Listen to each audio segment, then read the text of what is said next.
વેદાંત તો ભણીએ છીએ, પણ આમાં આવે શું મને હજી સુધી ખબર નથી પડી.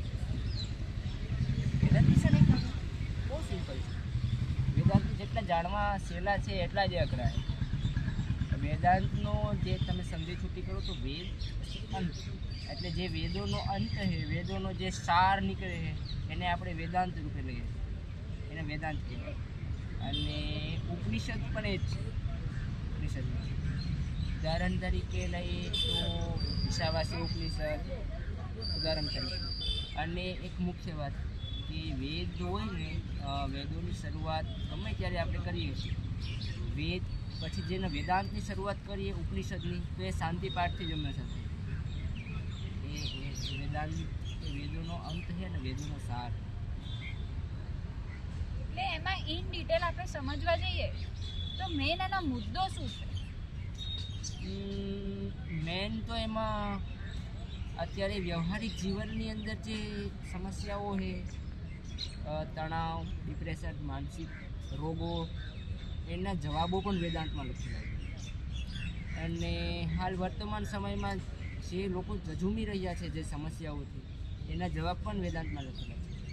ઉદાહરણ તરીકે તું ઈશાવાસી ઉપનિષદ જ લઈ લે, એમાં કુલ 18 શ્લોક છે, બરાબર? અને એ એકવાર ગમે માણસ વાંચે ને એકવાર તે મંત્રમુગ્ધ થઈ જ જાય. એમાં એવું સરસ લખેલું છે, મસ્ત. તને એને ક્યારે વાંચ્યું કે? ટ્રાય કરેલું પણ પછી કંઈ ખબર ના પડી એટલે મૂકી દીધું.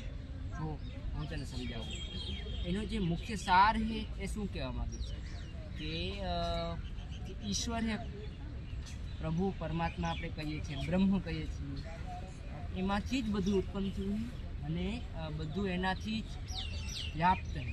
મારી અંદર પણ એ જ છે અને સામે ઓલી ચકલી બેઠી એની અંદર પણ એ જ છે. અને બાજુમાં વૃક્ષ છે, આ લીમડો છે, એની અંદર પણ બ્રહ્મા છે. બ્રહ્મ એટલે પરમેશ્વર છે, ઈશ્વર છે. અને હવા છે, પ્રકૃતિ છે, એમાં એ જ છે. એટલે મુખ્ય એ શું ભાવના કેળવવા માગે છે? બધે જ છે. એટલે એ એકત્વની ભાવના કેળવવા માગે છે કે હું છું, સામેવાળી પણ એવા જ છે. એટલે તમે ભેદભાવ ના રાખો. ત્યાંથી ભેદભાવની ભાવના આપણી નષ્ટ થઈ ગઈ.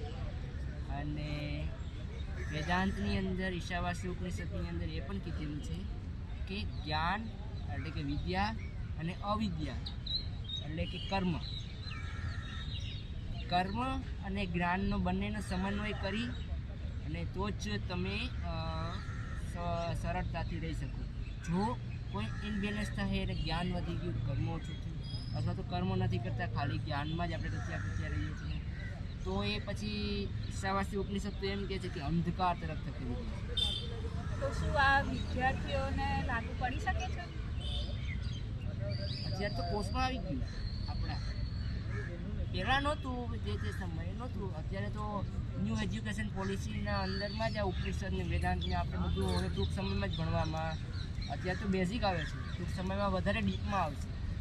બહુ મજા આવશે આપણે તો. ને અત્યારે જે આપણો કોર્સ ચાલે છે એમાં તો તને ખબર જ છે વેદાંત આવે છે, ઈશાવાસી ઉપનિષદ શરૂઆત છે, ગીતાજી પણ આવે જ છે. આપણે જોઈએ હવે આગે એટલે હવે એવું લાગે છે કે આમાં ઇન ડિટેલ આપણે જવું જોઈએ. સારું છે. આપણે જ નહીં, હું તો કહું સમાજના દરેક વ્યક્તિને જવું જોઈએ. દરેક વ્યક્તિને વેદાંત વાંચવું જ જોઈએ. દરેક વ્યક્તિને ઉપનિષદો વાંચવું જોઈએ. જે શંકરાચાર્ય દ્વારા, ઋષિ ચરક દ્વારા જે શું મસ્ત એવા સારા સરસ વેદાંતો આપેલા છે, ઉપનિષદો આપેલા છે, તો એમાં એના વિષયને ટીકા કરેલી છે. ઘણામાં વિરોધ કરેલા છે. પણ શું તર્ક છે, શું વિતર્ક છે, ગમે માણસને એકવાર વિચારવા માટે મજબૂર કરી દે. એટલે લોજિકલ થિંકિંગ બહુ સરસ છે. અને આપણે જીવન જરૂરી વાતો પણ એમાંથી ઘણી બધી શીખવા મળે. જોઈએ શું થાય હવે પરીક્ષામાં શું થાય, કારણ કે હવે વેદાંત તો આપણે ક્યારેય ભણેલા નથી. અહીંયા પહેલી જ વાર હવે આવે છે કોર્સમાં. કંઈ નહીં, સમજી લઈશું ધીમે ધીમે. આવી રીતે બધાને પૂછતા રહીશું ને એકબીજાને સમજાવતા રહીશું. ઠીક છે, જોઈ લઈશું જે થશે.